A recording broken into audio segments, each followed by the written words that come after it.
More trouble for the embattled Denver Sheriff's Department. We first told you last night about 3 deputies fired for excessive force. And now Denver 7's Jennifer Kovaleski has found it's likely those same deputies could get their jobs back. Jen, it could also cost taxpayers? Molly, if these deputies are reinstated, taxpayers could be on the hook for thousands of dollars in back pay.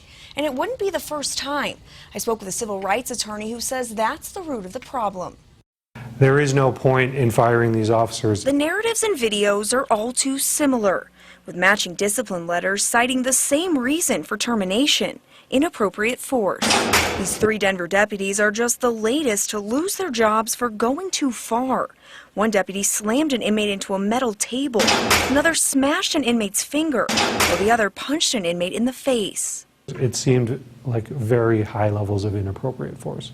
Civil rights attorney Qusair Mohammed says while it appears these deputies should be fired, it is highly unlikely that the termination of these 3 deputies will in fact stick. There is countless cases, including the case of Deputy Ford. Mohammed is talking about this case, captured on jailhouse surveillance video, where you can see Deputy Thomas Ford punch inmate Kyle Askins, knocking him to the ground.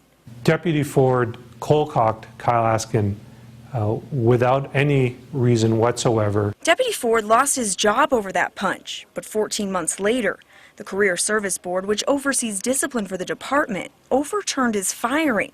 He was also owed an entire year in back pay and benefits. The message to deputies is that even if you engage in the most egregious forms of excessive force, you will be fine. Your jobs will be safe. Mohammed says any real change starts with the Career Service Board. The Career Service rules look to comparative discipline, and Denver has a long history of not disciplining and terminating its officers.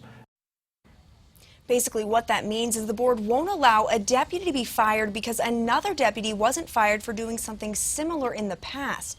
Now, Denver Sheriff Patrick Furman told us in a statement the department, quote, does not tolerate the use of excessive force by deputies. Live in the newsroom, Jennifer Kovaleski, Denver 7.